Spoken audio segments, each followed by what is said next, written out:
An old man named Elias lived by the sea. His house was small and white. It stood on a cliff overlooking the water. Elias was a retired lighthouse keeper. He had looked after the great light for 40 years. His hands were old but strong and steady. Now, his life was much quieter. The big lighthouse was automated. It no longer needed a keeper. But Elias had his own light to keep. Every evening, just as the sun began to set, he had a ritual. He would sit at his wooden table. In front of him was a small brass lantern. It was not a big lantern. It was old and well cared for. The brass shone like gold in the fading light. This lantern was a gift from his wife, Lena. She had passed away many years ago. "So you always have a light to guide you home," she had told him. So every evening he polished the brass. He cleaned the glass until it was perfectly clear. He filled it with clean oil. Then he would light the wick. A small warm flame would appear. He would place the lantern on his windowsill. It faced the endless dark ocean. The flame was too small to guide any ships. It was a light only for him. It was a light for his memories. His days were simple and always the same. He woke with the sun. He walked along the beach in the morning. He collected smooth stones and interesting shells. He watched the fishing boats go out to sea. In the afternoon, he worked in his small garden. He grew tomatoes, potatoes, and herbs. He talked to the seagulls that visited him. But he rarely talked to people. The village was a short walk away. But Elias preferred his own company. He lived in his memories. He lived with the sound of the waves. One summer, a new family moved into the house down the road. They had a young daughter. Her name was Maya. Maya was full of curiosity. She loved to explore the beach. She had bright, inquisitive eyes. One evening, she saw the small light in Elias's window. She saw it every evening after that. She wondered about the little light.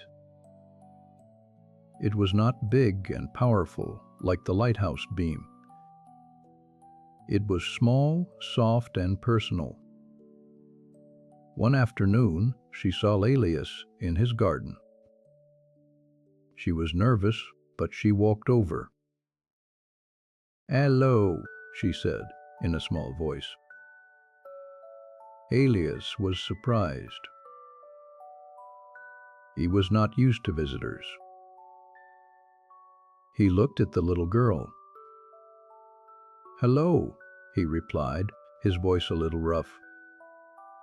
"I see your light every night," Maya said.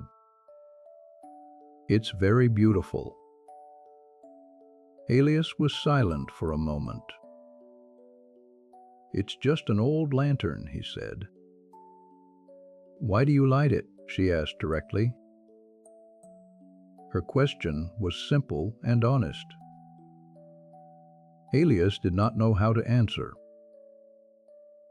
"It's a habit," he finally said. Maya seemed to accept this answer. She started visiting him for a few minutes every day. She would show him the special shells she found. He would tell her the names of the seabirds he started to talk more. He told her stories of the great storms he had seen. He described the giant ships that passed in the night. He spoke of his life in the lighthouse. But he never spoke about the lantern. And he never spoke about Lena. Maya never asked about the lantern again. But she always looked for its light in the evening. It meant that Elias was home and safe. They formed a quiet friendship. It was a friendship made of shared silence and simple words. One day, they were walking on the beach. The tide was low. It left behind small pools of water. Tiny crabs and fish were trapped in the pools. "What happens to them?" Maya asked. "They wait," Elias said. "They wait for the tide to come back. The sea always comes back for them." His words were thoughtful.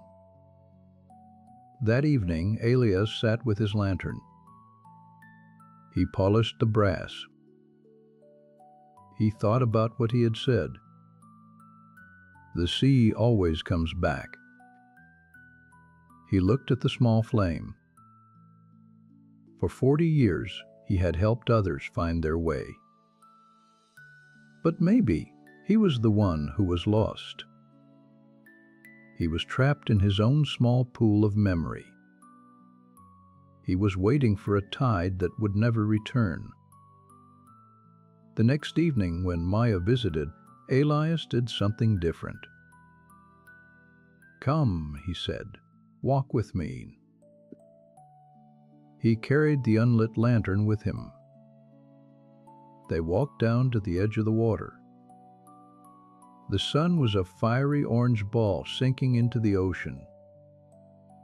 "My wife, Lena, gave me this lantern," Elias said softly. It was the first time he had spoken her name to Maya. "She was the light of my life. I light this lantern to remember her. I light it so I don't feel alone." Maya listened quietly. She did not speak. Elias looked at the small, beautiful lantern.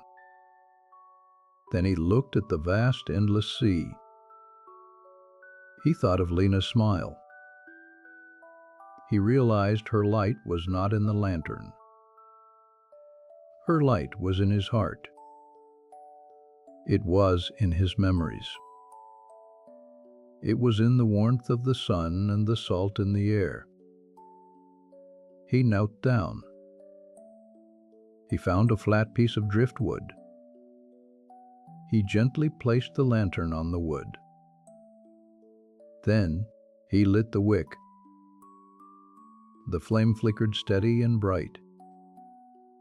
"A light needs to travel," he whispered. "It is not meant to stay in one window." He gave the piece of wood a gentle push. The small raft floated out onto the calm water. It drifted away with the tide. A tiny star of light on the dark surface. Elias and Maya stood and watched. They watched until it was too small to see. Elias did not feel sad. He felt a sense of peace, a sense of release. He looked up at the sky. Thousands of real stars were beginning to appear.